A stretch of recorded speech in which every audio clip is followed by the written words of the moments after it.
everybody. Welcome back to the Virtuosos. Gen V just released 3 episodes last week on Wednesday. We're going to be talking about each episode and what it means for the entirety of the season, because we all had our predictions, we all had our feelings, and overall, so far, I think we all can agree that they've done a really good job in these first 3 episodes. But to say the least, let's not do 3 episode premieres again, because that's way too much at 3 o'clock in the morning. You have to drop an hour-long episodes. That's a lot to deal with, man. I'm not gonna lie. Like, I could do an episode a week. I could have handled an episode a week, but all 3 episodes are pretty good. All had layers to stories. Shout out to the creators of the show, because they gave Chance, who passed away, a storyline in this, and obviously, what I'm saying, like, that's like a touchy subject for anybody that passed away in the show. And that's been a main focal point of the entire show. And like I said from our prediction videos, like, I feel like that was going to be the most intriguing thing. And so far it is. Like, we know that his powers were killing him, but who else's powers are necessarily killing him? You know what I'm saying? So I'll start with you, Damon. I want to say you finished, before I did. Because I just finished the episode today. How you feel about the first episode, at least? I feel like it was kind of anticlimactic how they introduced the cast, like, breaking out. Yeah, it was a little weird. Like, they kind of touched on it as the other episodes came out, but so I would say that was the part I was kind of like about. They kind of like swept it under the rug. Emma, to me, has been like the best character so far this year. Just because Marie been kind of, it's like the character development in Marie is the like the Marie hate is you know what I'm saying.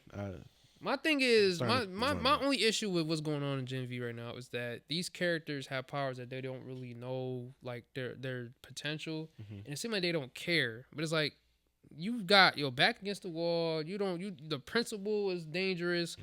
Kate dangerous, Sam dangerous. Like, you don't want to unlock your potential with your powers. It's like they don't care about that. That's my one issue. It's like, you around Soups. Like, you see what happened in season 1. Like, you should probably be, concerned on trying to find out what's going on with your powers. They kind of just touched on that in episode 3 with Marie, but I don't know, man. That was my one issue with starting off episode 1. I'm kind of like, okay, they're gonna talk about their powers. They're gonna try to grow with their powers. And they didn't. So, but once I realized, the direction they was going into, I was cool with it. How you feel about episode 1, Damien? I mean, I just watched today, so you mad? You fresh? Yeah, you fresh. I'm fresh out of it. I do agree with Damon in the respect that it is pretty anticlimactic to show that they didn't escape. I get that you have to deal with Chance passing away and stuff like that, so you kind of have to do that off screen. Didn't I say that though? Yeah, like that's a bad. Why are you taking away? Yeah, like from that us? still sucks. Yeah, like it still sucks to not see that, especially when you mix it. And then like I really didn't There's like so much stuff that said that happened. Yeah, and I really don't like that they had Marie escaping by herself, because I didn't get the vibe that she was all for one. At one point, I never got that in season 1, so I feel like that's a disservice to her character. To be like, oh well, I saw a route to take, so I took it, but I'm gonna leave all my friends behind. Yeah, I didn't like that, like, but it leads me to my prediction from going forward. So I mean, like, I didn't really like that. I do like that it was Kate that eventually was like the one that was like, you know what, I'm just gonna backtrack and trick everybody into letting you guys out. If they weren't gonna show it, at least it's cool to introduce a character that fast. I didn't want to wait to see Kate. I didn't want to wait to see Sam. I wanted these characters to be involved from the beginning. So not having to wait for them was very, very good. Automatically, like, the first thing I saw, I literally texted Jules like after like during episode 1, I was like, yo, like, pretty obvious that Cypher's gonna end up being Thomas Godolkin. That at least is my big prediction for the season, is that he is going to be shown. As we've seen Soups before that have the compound V that don't age as fast. Yep. He just seems very, very like shady, very much an evil character. You see the scene obviously where he almost puts Kate's hand in a blender. Yeah. He says, "Don't forget who's in charge here." We haven't seen his abilities yet. I forgot to bring that up, man. Yeah, like, we haven't seen his abilities yet. Like, they know nothing about him. It's a blank slate. It's like he never existed, outside of the fact that they saw him at Elmira where they were captured at. I thought it was a very, very strong start to the season. We literally talked about it in our last prediction video for the season. It was like, I thought the boys did a really bad 3-episode premiere. Where, like, it started slow. It didn't really capture my attention. This did the opposite. I loved episode 1. I had only good things to say about it. Yeah. What are you about to say about yo, I'm calling his bluff, man. That, like, when Kate said I'm gonna call Homelander and he was like, we gonna see how that goes. I'm calling his bluff. He ain't gonna do shit to Homelander, bro. Like that. I don't know. Maybe he that nigga, but I don't see that. I don't see that in him. I don't know how that situation is gonna go, man. But I'm calling his bluff on that. Yeah, it's just a really interesting dynamic. Like I said, for Kate to probably have this higher level of thinking because she was brought in by Homelander and stuff like that, to think that she is untouchable when you're really not. You know what I'm saying? Kate is mad touchable right now. Yeah, like it was. She's cool touchable, but she cannot touch. You know what I'm saying? Like, she can't touch you, but she. And they've already established to me a better way of showing that this whole universe is connected. Like seeing Dognot is very cool because they show him in The Boys. Of course, they're gonna send a guy that's like a dog to sniff after your opponent or the person that you're, you know what I'm saying? Mm-hmm. So like them using that was obviously very cool. Like you're still seeing the Starlighter and Home Teamer stuff in the background. They're still doing that world building. You're seeing the human only entrances and stuff like that. I didn't expect to see Starlight in episode 1. I thought that was gonna be a much bigger story. I go lie, I was hyped when when she fucking threw Dognot back. I got pretty hype about that. Yeah, like so you literally all you see is like the lights flash and then she blasts him back. I thought that was a very cool like introduction to see her and that she is still around. You know, I thought they were gonna wait and kind of make that like a big like climatic kind of thing. Mm-hmm. But I think China showing that very early on is really cool. Mm-hmm. I think all the characters have been very interesting. I didn't think Jordan was going to be as important as they were in the first episode. I got so much to say about Jordan like right now to me, like I know you said, I think Jordan's my favorite character right now. Yeah. I think it's Jordan time. I got so much to say about Jordan. Yeah, so I mean that's all. I'm gonna go to Jules now, but episode 1. I mean, I ain't got nothing much to say about episode 1. I agree with both your points. I will say like episode 2 for me was the one that blended both the episode 1 and 2 together, which it did exactly what it was supposed to do for a 3-episode premiere. And I want to say about episode 2 is that I started to get a vibe that I was like, all right, something big has to happen. They're going to build to something. Mm-hmm. And there's a clear glue person in here. And like, who do you think the glue person of the whole group is? I mean, personally, I would say it's Emma, but who do you think the glue person is of the group? Is to me, like in terms of personalities and stuff, it's Emma. All right, I think it is Emma too. Yeah. I think somebody is going to sell out on Emma and her quest for what she's doing. Okay. And take over the real number 1. Okay. I was like, somebody's gonna sell out. It's clear as day. Emma's the only one that's really like, fuck that, I'm not doing it. I actually believe that she's not doing it. Yeah. Because she's showing that. She goes to Andre's dad like a real friend. She's actually showing like real friend tendencies. Mm-hmm. Jordan's grieving kind of in a negative way, the way you don't want a friend to grieve. Because it kind of like puts you in the back against the wall. You don't know how to handle it. Marie, terrible friend. Can't say much more about the fact that like they show that she's basically a terrible fucking person. Yeah. Which pretty much sucks because I didn't get that vibe from her in season 1. Like I said, should have showed her breaking out or something. Just a little bit of anything. But anyways, my point is, it's clear as day that Emma's the glue person. She has a different dynamic with each and every character. Right. Even with Kate, you could tell that there is some type of relationship there because Emma has a relationship with Sam and Kate took over that relationship with her. And now it's like we both shared like, you know, familiar interests with not trying to control Sam, but like get into his mind, but in different ways. Yeah, I did it with love, you did it with control. So I'm saying like, so that's what the vibe I got immediately when episode 2 started. I'm like, somebody is going to sell the fuck out on Emma, and I feel bad because like they are clearly building that Emma's gonna like something bad's gonna happen with Emma. I think they really. I get that vibe from episode 2, with Marie going back to school and they're all back in school and they're all trying to like blend in, but we get like a lot of Cypher stuff and like the whole training thing, which I didn't think was all that. Those would be like a little bit better, but the character was funny. He reminded me like of Juggernaut kind of in a way. So of Vic Vicor or whatever his name was. He has a hammer and he like jerks it off and like like I won. He was trolling. But yeah, like episode 2 really blended everything together. I'm glad we get Andre's dad taking over and he's like, I'm gonna destroy it from the inside. Something that we see, you know what I'm saying, like is like a common trope. Destroy from within. And that's what Andre's dad is doing, who is a really good character as well. But how do you feel about episode 2 tomorrow? Oh, I liked it. I think I'm not gonna say it was my favorite episode out of the 3. It's tough. Like I do like the I'll be honest, mine's very clearly 3. Yeah, I probably do lean towards 3. I do like 2 though a lot. You kind of see that Jordan is in the mix of not only is she grieving, but she's also mad at Marie Like I feel like, and again, that Marie dynamic didn't really have to be there for me because in season 1, like they started off like kind of distant from each other, but they grew together at the end. Like, and you were locked up with them, you fought with them, you blew Kate arm off to defend Jordan. So the fact that Marie left them was a little crazy. That's so something it's really not clicking in my head. I don't know. You know what I mean? If I had to pick a character that would have left them, probably would have been Jordan. Honestly, like Jordan would have been the one that gave left. me the vibe that. But anyways, so Jordan, you see Jordan mad that, you know, not only that Andre died, but blaming Marie that Andre wanted to be you and this and that. So that dynamic was a little but the rest of it picks up. You see with Emma, you know, going to Andre's dad. I believe in episode 2, that's when he got that job. Yeah. I actually forgot to mention they tried to kill Kate.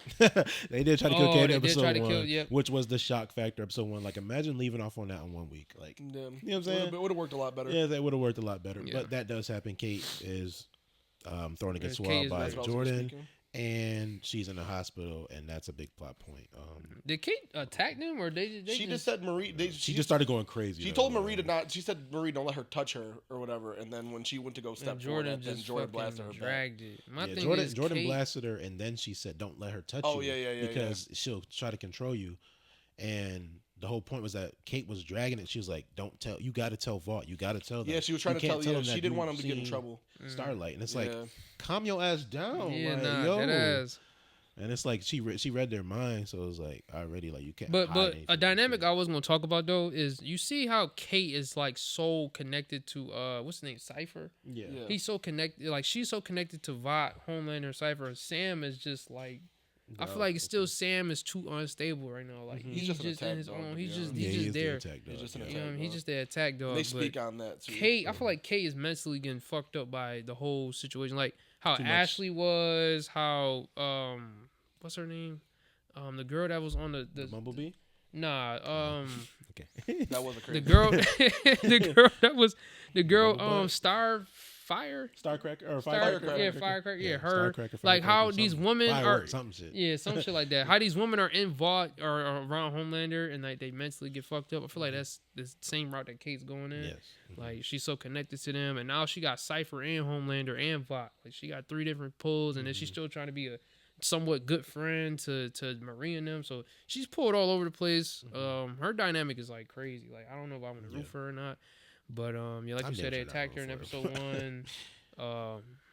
Then she got the beanie on. She came back. She came here. Like the hospital scene in episode 2, I think, was very gruesome because it shows that without control, you can be powerful. You know what I'm saying? Like if you lose control, you can become powerful. Yeah. And that's why I said you should be more scared of somebody that's scared of you. Because if somebody's scared of you, they'll do dangerous things. And she was in that moment scared and felt powerless, so therefore she controls a girl, makes her stab the other one in the eye. And I'm like, what? I'm like, that she showed how powerful she really can be, and she had to touch, and that's what you said. I want her to use her power where she doesn't have to touch somebody. Yeah. We've been dying to see her like actually be somebody where you can like control from outside, like from here to there, like they say in the vicinity. Like it was just like I thought it was a really cool scene to show that Kate powers she might be more powerful now. Actually, I thought she might be weaker. How you feel about episode 2? Yeah, episode 2, it was really interesting. Like I said, to leave off on that cliffhanger of episode 1, not really a cliffhanger because you go right into episode 2, but to show that they attacked Kate, I really didn't expect that, and I did kind of feel like Jordan kind of overreacted in a way. I get that Kate was kind of bugging out, but Kate clearly showed some remorse in Andre dying.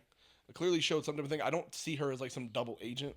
I think she's just scared of, because she was working with Vought for that summer. She sees what they'll do to anybody that even tries a resistance, even tries to speak out against them. Like you see very clearly that the Supes are on the offensive now.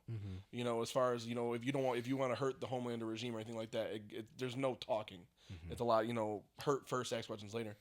And so, like I said, like the hospital scene is obviously a big highlight, showing like just how powerful she could be. Like the fact she literally controls this nurse without any issues, like without touching her, you know what I'm saying? I think episode 2 to me, the best part of it would definitely be when they go to they go to the archives and finding that information. Yeah, that was because Emma, to me, like Emma's like the highlight. She's clearly high and she's like doing all this stuff to remember, kind of talking him up and this and that to be able to get in.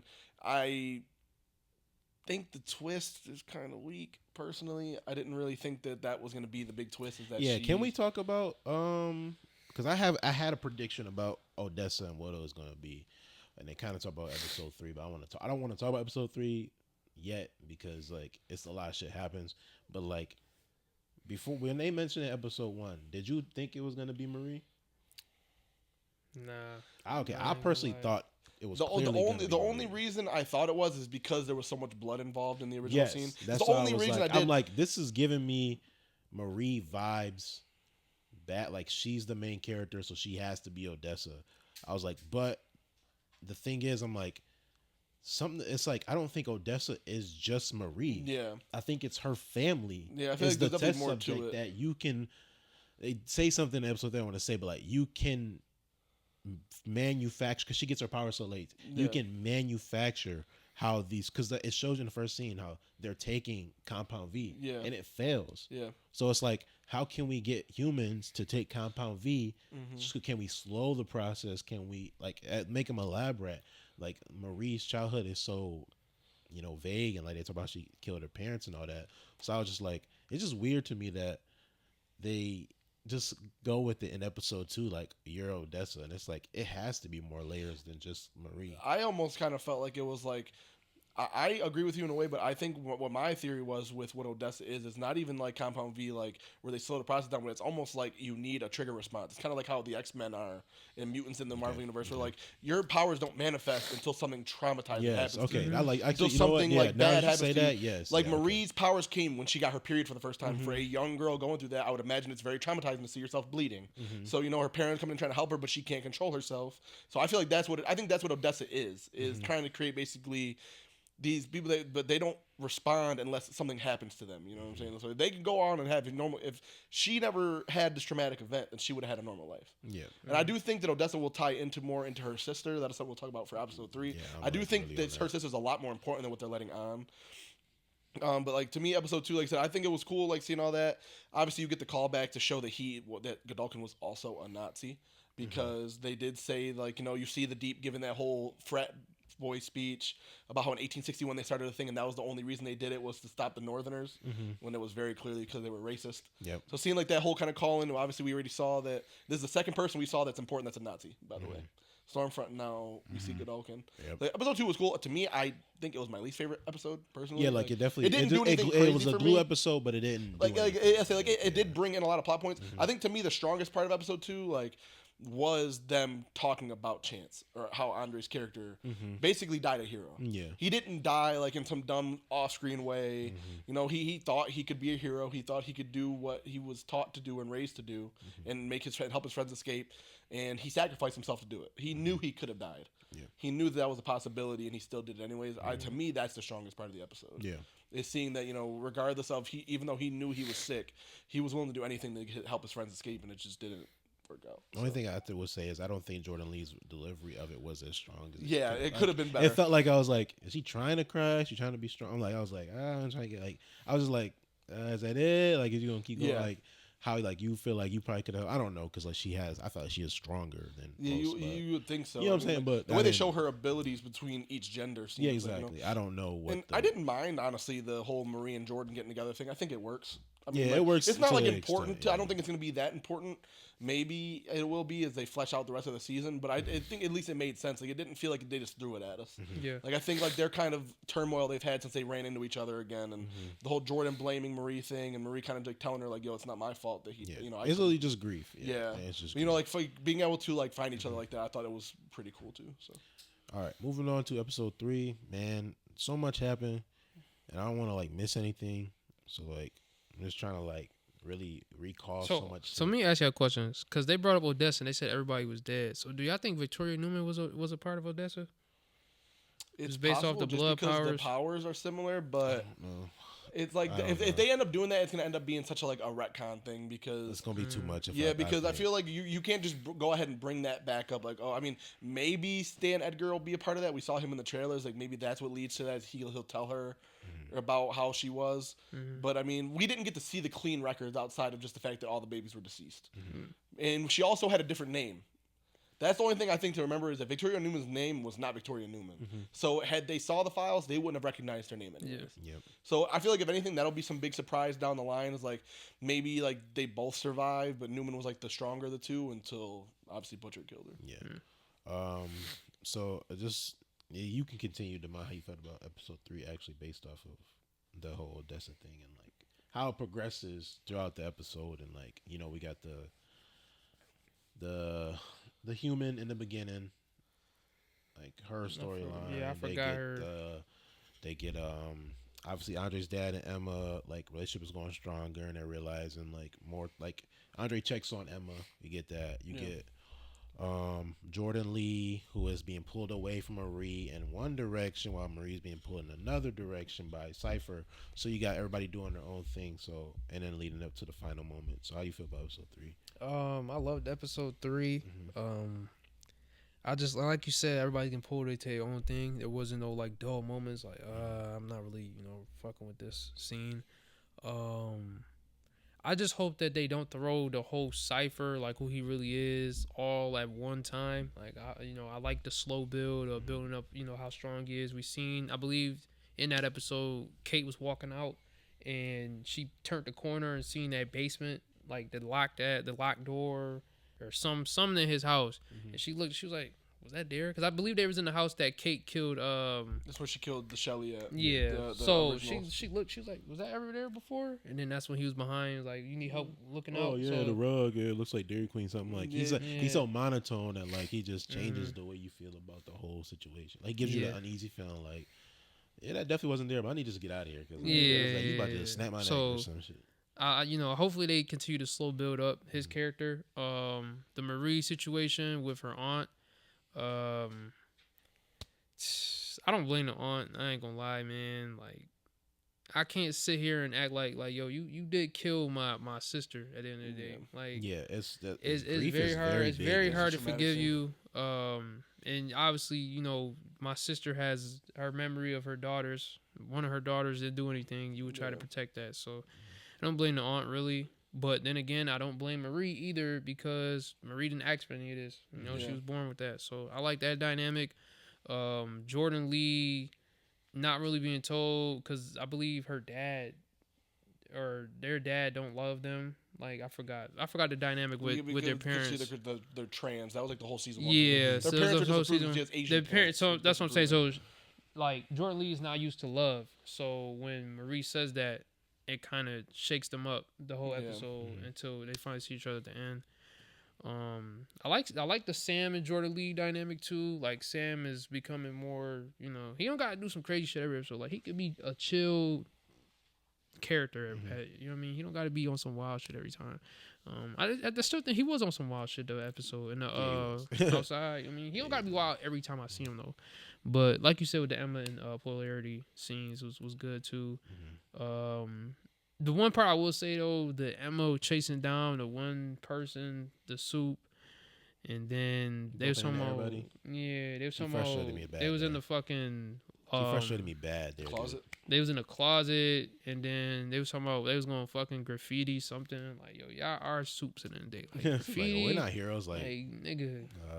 By technicality. Like, you're vandalizing something, they're going to clean that shit in 10 minutes. Somebody probably has a power to clean up vandalization. You know what I mean? Their like, power is the vandalizer, where like a clean up vandal. You know like, what I mean? clear I probably shit. I was probably cool off that part. I do think Emma's going to end up getting him killed, though. But, you know what I mean? That's for a different... I'm not gonna lie. I think Emma's going to end up getting him fucked up. But other than that, I like the whole episode. And then at the ending, obviously, is going to be interesting to see how they go from there. Because, Jordan was just became number 1. And probably just threw it all away. Which they really don't tell you how she became number 1. Yeah. Yeah, which is the one thing I didn't like. I was like, oh, they are number 1 now. So it's like, how is that gonna... I think somebody rigged it. I think somebody seen how. Well, clearly it's always a rigged thing. In general, yeah, I think Cypher rigged it. Like, Cypher was like, looks impressive, or maybe he's trying to get at Marie, and he sees how close Jordan and Marie is. Dog out of her. He's trying to bring that. I have the prediction I had, and I think somebody's gonna sell out, and it's clear as day that they're unintentionally, like, Vought is unintentionally planting seeds of a sellout. Like, only one person can be number 1. if you want to get to the 7, you got to do drastic things. You got to go out your way. And like he already had that speech about power and like how you could be more powerful and you need to be stronger and you can be more powerful than Homelander. You put that in somebody's mind at any point in their life that you could be. Like I said, if I told you right now, Damon, you could be bigger than Mr. Beast, you're gonna be like, damn, somebody told me at one point in my life I'd be bigger than Mr. Beast, and you might get obsessed with that. And it's like if the right person's telling you the right things, especially in a vulnerable time, how she is feeling right now, it might get to her, and she is dealing with everybody's grief just coming at her, just hitting her hard. Everybody is just like hitting her hard with like, oh well, this is how we felt about it. And it's like, well, why didn't you tell me? You know what I'm saying? Why can't you communicate? And now she's going through all this. Which I didn't get this vibe from her in season 1, but that's the character development thing. It's like, well, her consequences have actions, right? And like now the actions that she has to absolve for is that she needs to communicate with the people that she might feel have some type of feeling about her. But how'd you feel about episode 2? Definitely was my favorite episode. Once again, the world building phenomenal in this one, showing the human side of it. Once again, like these humans are kind of being discriminated against. Not even kind of. These humans are wearing tags that say human. They have a certain entrance. Like they're harassing this lady that just serves coffee and muffins, like threatening her life and this and that. I think it was cool to see like the whole like. I kind of like the whole Emma Harper thing, not the chase itself, but finding that there's a person that is a mimic, like they could actually steal powers. That to me, that's a good storyline going. Yeah, like, I feel like that could be important down the line. I do think that's pretty cool. Like the fact that they just want to end up spray painting and stuff. I think that's kind of just trying to build like Emma's gonna lead like this resistance because Emma's the only one that believes in other suits because Andre believed in her. I see they're definitely leading into that again. Like I said, where it's gonna suck when Emma gets turned on in the long run if that's where they end up going. This episode once again builds on my prediction that Thomas Godolkin is Cypher. We do see a picture of him holding Marie as a baby, but with the name Dr. Gold. Yep. Come on now. I mean, I feel like he has so many aliases. Yeah, like I just feel like this one you cannot keep up. He has so much going on. Yeah, so like if your name's Dr. Gold and then you're Cypher and like, I just feel like right now, like that's why I feel so strongly about my prediction that he is Thomas Godolkin and that he just hasn't aged as rapidly because of Compound V. Dr. Godolkin. Yeah, it's clear as day. Like, to me, like I just feel like there's no way. You literally sent that as that scene happened. I'm like, is he on my screen? Yeah, like I just feel like it's too crazy to like pass up. I like that to me that Sam is guilty. I like this thing that Sam's going through that Emma put in his head of, even though I thought I was doing something right, it wasn't the right thing to do. In my head, I thought it was. Kate told me it was. Vought told me it was. But I hurt people. I was doing whatever Vought told me to do for the entire summer, and I had no regrets about it. But now that I'm faced with my own mind because Kate can't help me. Yep. And I didn't got no medicine. I'm here to console me. Like now he's dealing with it, and like seeing like inside his mind again. Like it's always cool to see like the puppets and the whole like world where he genuinely is messed up. There is not like this is not some fake thing. He is screwed up in a lot of ways. Yeah. I do wish we would see his power skill, like his power set. We still haven't seen his power set. Yeah, that's what I said earlier in episode 1. It's like their powers is like they don't want to discover them. Like they just like almost, not showing Sam's power set yet. Like the whole fight with him and Jordan like is really cool. I do like that Jordan is the one to console him, where she's like, we can, we need each other in this time. Like we've both lost so much. There's been so much death, and like that whole thing where like they talked about Andre and how she said, like I would just play Madden with him. Like grief don't have to be this whole thing of I'll be crying and boo-hooing and best thing we're gonna do I just want to do the one thing that we always had fun doing. You know what I'm saying? So like grief obviously has been a big thing these first 3 episodes, and I feel like it'll probably end up being a whole season thing. But the way they've handled it so far is really well done. The most interesting thing for me is the whole level up thing that they kind of push on Marie, where why do you cut yourself? Why do you do that? We saw Newman who it seems like had the exact same skill set. And she didn't have to cut herself. She just had the blood manipulation. We've also seen Marie use her powers in season 1 when she did it to Rufus. So, like what mental block she has. Like if she feels that she has to cut herself for that punishment, they kind of bring up self-harm. Like is she punishing herself for what she's done? We don't know.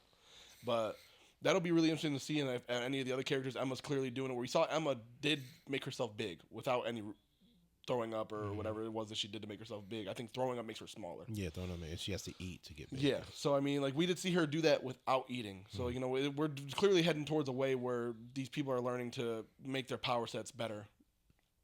The ant stuff to me was like kind of surprising. Like I was, I guess, a little surprised that she had Annabeth because they did show in season 1 that she got denied from getting Annabeth. So I guess like that whole reveal was pretty cool.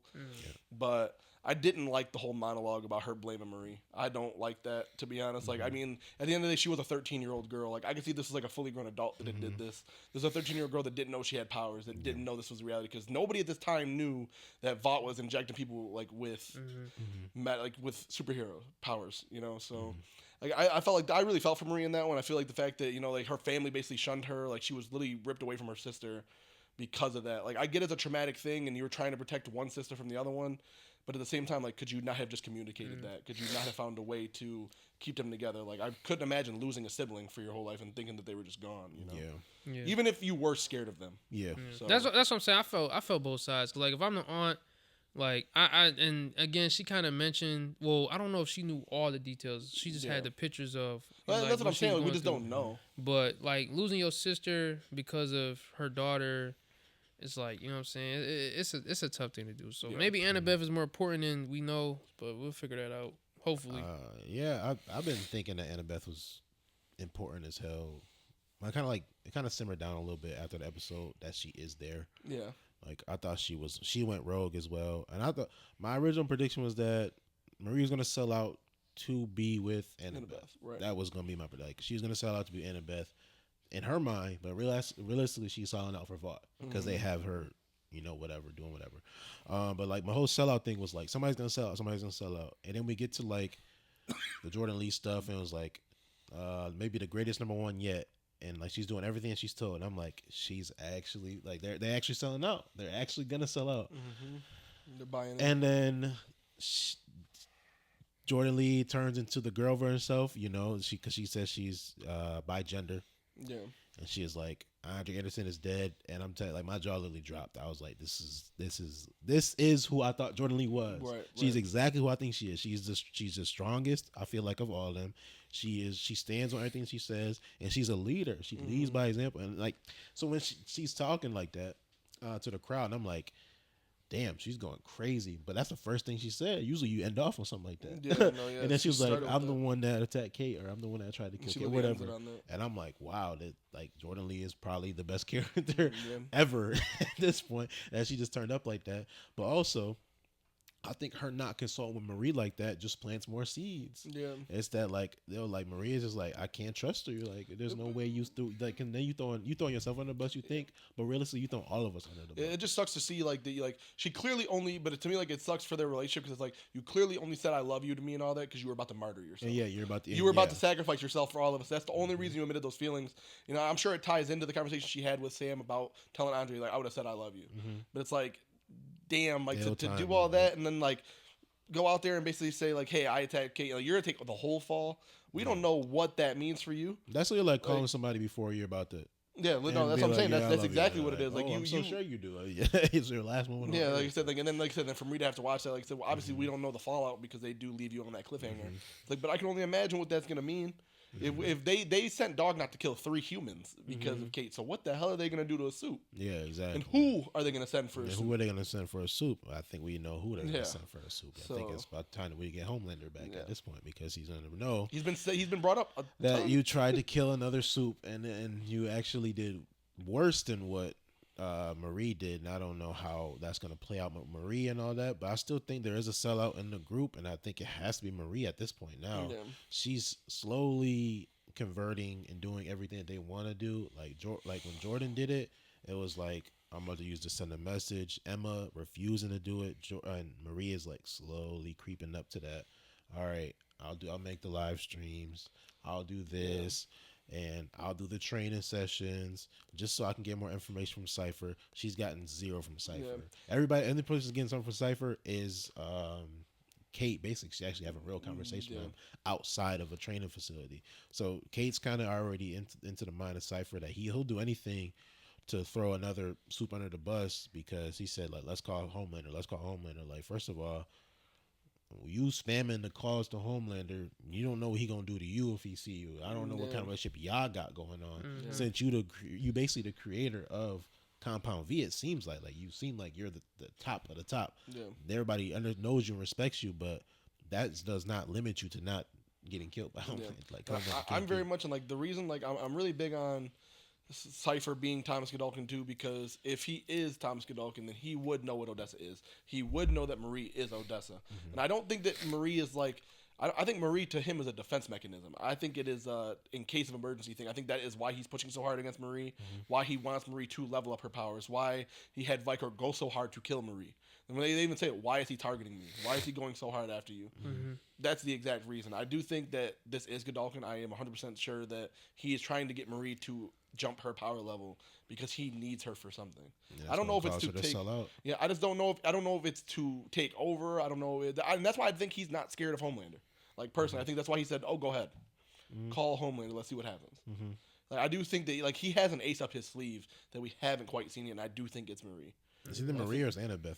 Yeah, there's a reason. It's gonna be Annabeth to make Marie do something that she don't want to do, and then she's gonna, by technicality, be selling out. It's like somebody put your back against the wall and they dangle something in your face that you want. You're gonna do exactly what you want to get that. And you'll be like, "Oh, I just did it, so I make sure I can secure that." Like, no, now they got you. They got you exactly where they want you. So, like watching that last episode, like my heart's racing. I'm like, Jordan's actually becoming a martyr right now. Yeah. Like she's doing exactly what they. Like she was the only one that wanted to run at first, and now she's like the forefront. Now of she's everything. literally buying it. She's the one that's all a part of it. Exactly. So that's going to create a whole different kind of radicalized thing going on, where somebody might think that she's in the right, and like that her character or whatever is doing the right thing, but it's like how many is, because like they're all conditioned to have justice for Kate, and like what is that like? How is Kate going to respond to that? Because right before in episode 3, like the last time we seen Kate, she touched Emma.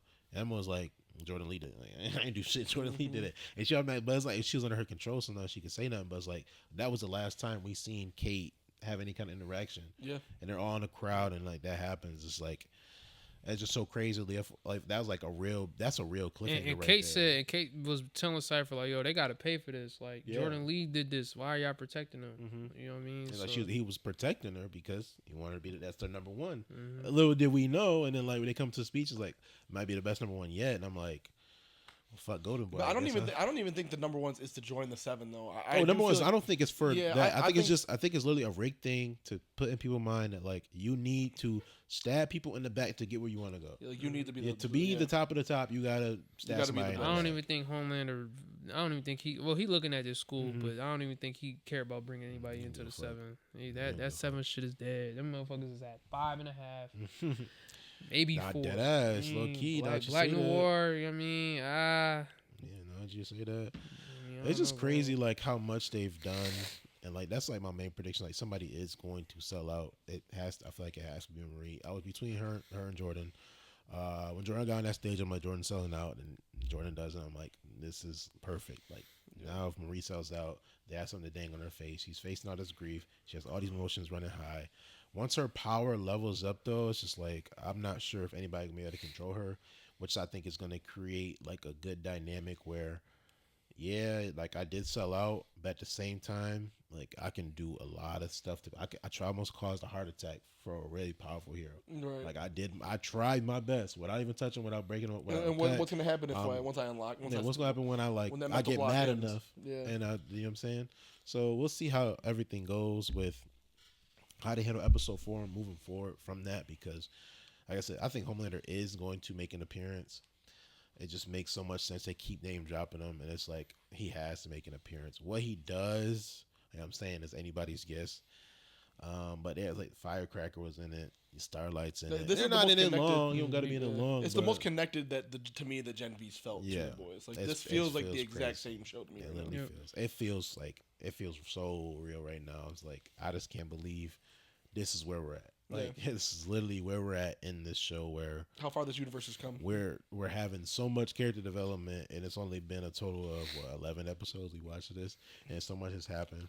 Yeah, the weekly episode releases are about to start getting tough because if they're leaving off on cliffhangers like that with 3 episode releases, motherfuckers is gonna be dying to see what happens after once these episodes become solo. That shit gonna get critical, man. Yeah, that's what I was like. So I feel bad for building up something where like Emma's just gonna get turned on by somebody, like she's gonna be like in the worst. I do think some of these characters are gonna make it to the boys. I do think some of these characters are gonna be important to the boys, but I can't see a path where they all make it. Yeah. So it's like what happens in these next 5 episodes and be so crucial to that final season of the boys. Yeah, I don't know, man. They doing some really good stuff right now. So much character development, so much stuff that I can like nitpick at the same time. Where it's like, oh, this wasn't like the greatest of moments, but like the big moments always feel big. That's like something that like this whole boys universe have always done. Yes.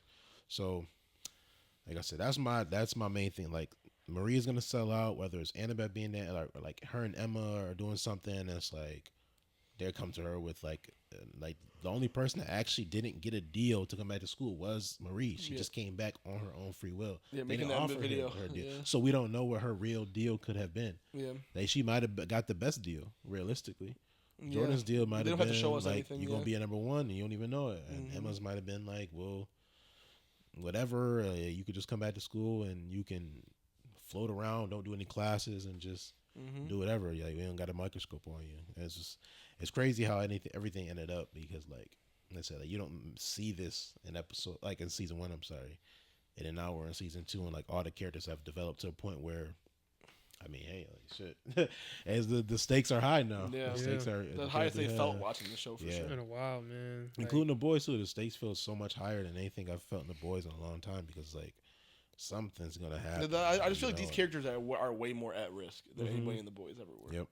So it's like, like I said, and that was like the complaint that I said I'd had when we talked about Gen V before the season premiere. Is like in the boys, nobody feels in danger. Yeah, we feel because we know they need to make it to the end. Like but you saw Eric Kripke talk about in the boys season 5, like, and everybody's on the table. Like anybody could die now, but like, why not start that in Gen V season 2? Because I feel like if you're gonna start it now, you start it then. You might as well start it now because this is gonna connect right into it. So we'll see how it goes. I'm really excited. No, like I said, I'm heavy on my prediction. I can't wait for that needle drop when again they show me this. Yeah, they show just like a throwback of Thomas Godolkin, aka Cypher. Like this is gonna be crazy. Birthing Marie. I just can't wait to see what his power set is because if he is this soup, I mean, like they said, like Cypher is like a pretty like I don't know what the word Cypher technically means, but I can only if you got to have a cool ass power set that name like that. Well, his prefix is duh. Duh Cypher goal. Like, oh, he deciphered my body. Oh shit, he's actually insane. That's all for the Gen V conversation. We'll keep you guys updated week to week based off we feel. You know what I'm saying? It'd be easier for Damon to do reviews on TikTok when it's not 3 hours of content to watch. At 4 in the morning? Yeah. Crazy, man. That's just a lot. I wish we would stop doing that, but it seems like it's only getting worse, and it's going to be across all platforms. That's Amazon's go-to move. It's crazy at this point. But we do appreciate all the support. Make sure you like, comment, subscribe. If you like what you heard today, if you want to continue with the Gen V conversations with us, we appreciate that. We'll see you guys on the next one.